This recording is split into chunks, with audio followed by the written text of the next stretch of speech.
Hello, hello, hello, hello mga Saudi Pinay. Isang panibagong araw, isang panibagong pag-aasa na naman sa ating buhay ang ating haharapin.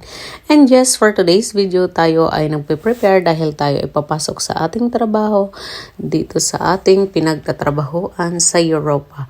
Yes, ang Greenland po ay part ng Europe at siya po ay under ng Denmark. And yes, ang Greenland na bansa ay isa sa pinakamalamig na bansa sa buong mundo. Ito ay 80% na nababalutan ng yelo at kahit summertime po dito, yes, sobrang lamig po dito at yes, hindi po natutunaw yung mga iceberg sa dagat kahit summer.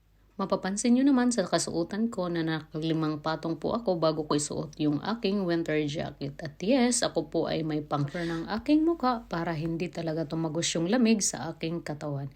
And yes, tayo ay maglalagay dyan ng ating lip balm dahil nga magda-dry yung ating mga lips habang tayo ay naglalakad papunta sa ating trabaho. At yes, kailangan natin yan dahil kung hindi tayo maglalagay, yung mga lips natin ay magda-dry. Kaya iniiwasan natin na ang ating mga lips ay mag-dry at yan po ay magdurugo kapag ito ay na-stretch. And yes, tayo ay mag-start ng maglakad papunta sa ating trabaho. At yes, tingnan nyo naman kung gaano kalamig dito sa labas. Punong-puno at balot na balot po ng yelo yung kapaligiran. At yes, for today's video, ang ating temperature ay nasa negative 22. At yes, sobrang lamig na po yan. Sobrang lamig pa sa freezer natin dahil ang normal temperature ng freezer natin ay nasa 17 or 18 degrees Celsius lang. Pero ito, 22. So, mas hinigitan pa dito yung temperature ng ating freezer. Kaya hindi po pwede na tayo ay hindi magsuot ng doble-doble para protection na din natin sa ating mga katawan para tayo ay hindi magkasakit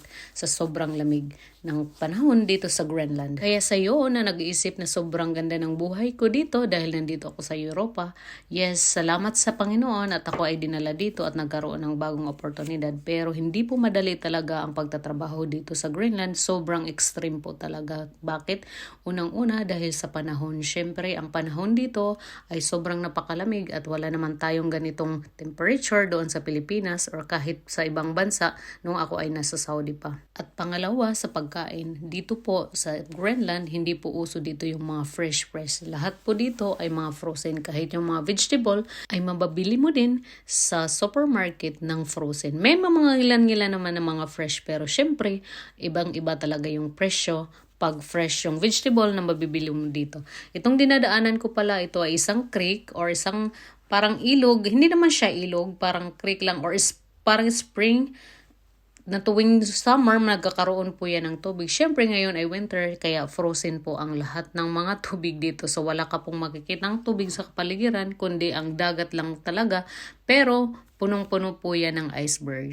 Ang distansya nga po pala ng aking trabaho galing sa aming bahay ay nasa 15 minutes walking distance po yan. Araw-araw ko po yan minumonitor dahil nga gusto ko na lahat ng aking kilos paggising ko sa aking trabaho ay eksakto ang aking dating pagdating ko sa aking trabaho. Kaya lahat po yan ay aking pinag-aaralan at minumonitor. Siyempre para hindi tayo mahuli at hindi tayo malate sa ating trabaho. May mga taxi naman dito, kung gusto mong sumakay, makakasakay ka naman ng taxi dito at may bus din dito na 2 pirasong bus na ikot-ikot dito sa aming lugar sa Ilulissat.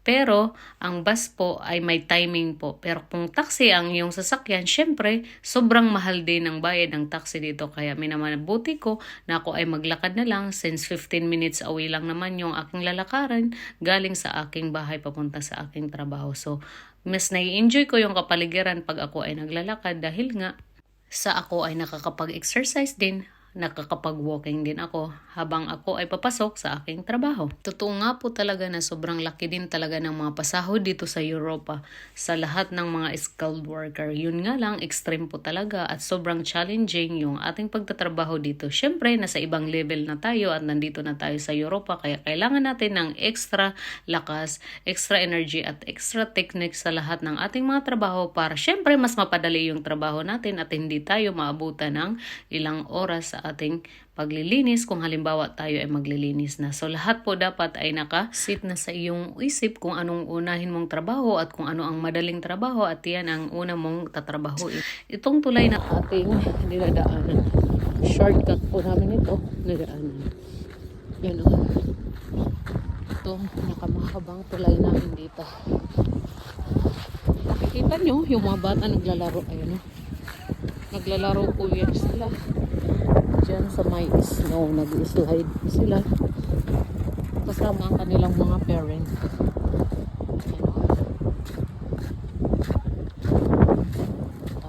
Ayun. Nag-slide ang mga bata. So ito naman yung aking daanan. Yes. Yung aking daanan dito. Papunta sa aking trabaho. So, every time na makakakita ka ng mga batang naglalaro dito sa Snow Mountain, ibig sabihin sa kanila ay normal lang ang temperatura. Pero syempre sa atin, hindi na po ito normal.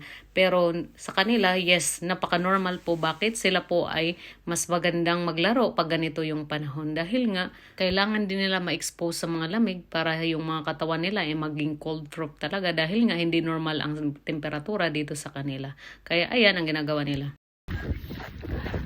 Tingnan mo yung aking sipon. Mamutulo na. Dito, normal lang po. Dito sa Greenland, ang makikita mo, mga tao, tumutulo ang sipon. At sobrang normal lang po yan at hindi yan katatawanan. Dahil nga sa sobrang lamig, hindi mo na mamalayan, ha? Yung sipon mo ay tumutulo na pala. Minsan, hindi sipon. Pag nasusobrahan na talaga yung lamig, minsan may mga batang nakikita ko na yung ano nila, yung ilong nila tumutulo ay dugo. Pero normal lang din po yan. Yan pa ay sobrang napaka-normal. Ayan.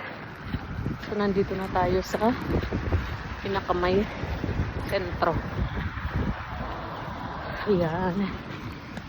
Tayo ay medyo malapit-lapit sa ating trabaho. Pero kailangan ko na ipasok ang ating cellphone dahil nga tayo ay nilalamig na ang ating cellphone.